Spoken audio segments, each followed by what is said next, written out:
mokile kelama esalima mibu hebele olelo yebanite.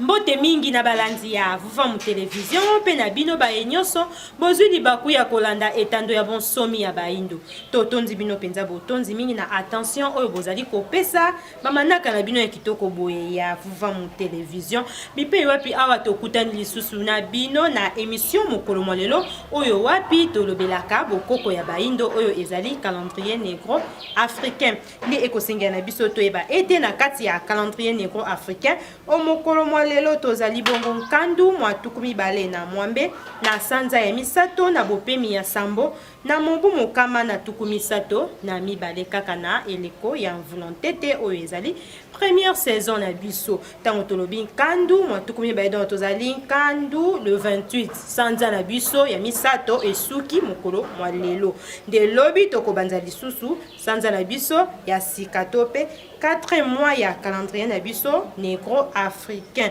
wana ezalaki date du jour na kati ya calendrier négro africain oyo tobalisaka na manaka ya bapaya po ete bososoli esila bongo penza kozala kati na biso lelo tozali bongo mercredi 16 décembre 2020 wana ezali ba différentes dates du jour oyo tolengelaki mpona bino na mokolo mwa lelo matondo mingi bandeko balandi ya vuva mu television ndenge toyebi ete na kati ya émission mokolo mwa lelo tozalaka pe na eteni ya culture générale oyo tomemelaka bino bamaye ya motuya oyo eleka o mokolo yango esengeli toyeba ete lelo le 16 décembre sikawa na 1990 nsima ya maponami oyo esalemaki na mboka Haïti nde abe Jean Bertrand Aristide ye alongaki maponami wana oyo ezalaki ya bokoti na ebonga ya tata mokonzi wa ekolo ye akomaki penza président ya mboka Haïti nsima ya maponami wana oyo esalemaki lelo le 16 décembre mai na 1990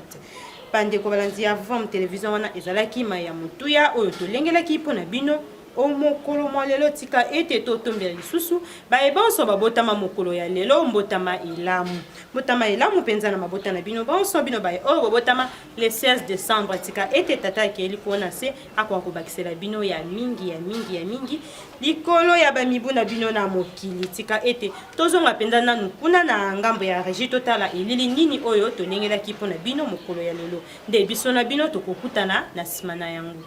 bokonzi na États-Unis. Donc après George Bush, bokonzi États-Unis et Sili. Barack Obama, Ramsès II, où y a zalaka en Égypte, yé wana yé les sous parce que Ramsès II, yé mutu, azalaka meti na tangwana, a yé les sous na période oyoyo, ya reine, ya bango, po azongi sa bokonzi. Ndenge apesaka bango bokonzi, ndenge pe parce que na période ya Moïse to yesiko na période hein ozomona pona biso tozonga bokonzi alors Ramsès II a réapparaître les sous apesi bokonzi pa Michelle Obama donc chute ya États-Unis après Barack Obama donc tomba de sana George Bush États-Unis za sous na bokonzi te ya mwana bomoni voilà ngani oya ye wana Trump pour la première fois il a copié la Moukana Congo, vérité désir. Hein? Vous avez mon siko,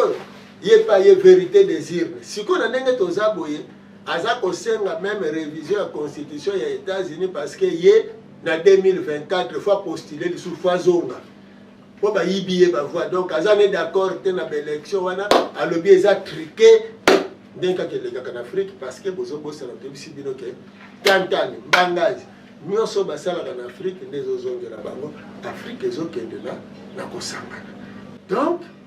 matondo mingi bandeko balandi ya vuva mu television wana bouti kolanda ezali extrait ya émission moko mfumukusu kiambunza na panda na ngola nesonga nzia oyo bayebaki bongo kosala tango wapi ngonga nyonso bazali kolakisa baindo nzela po ete bango bazali lisonga nzela nde mingi ya koloba penza ezali te biso na bino tolandi video boyoki mai oyo batalisi wana nde kosengela na biso ete na leleko oyo tulokwa tozali na lisonga nzela to ba ko saisir opportunité to ba lisusu kolanda penza pe kotia en application mai manson oyo bango bazali koloba po ete bango bazali motalisi nzela matondo mingi na bino baye oyo bopesaki biso attention na bino pona kolanda émission mokolo mwa lelo na kati kati ya Vuvamu Télévision. Nde na bongo tokotonda lisusu équipe technique mobimba ya Vuvamu Télévision oyo bazalaki na biso elongo awa na plateau ya Vuvamu Télévision mpona kotourner émission oyo mokolo mwa lelo. Totondi lisusu botondi penza mingi na Tata Ntimba les superlatifs,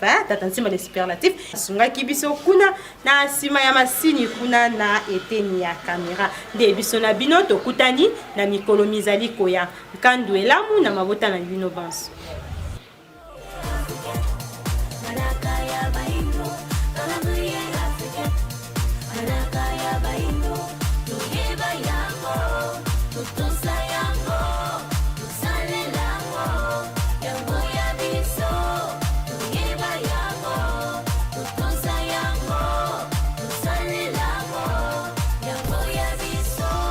Ibele ba yebite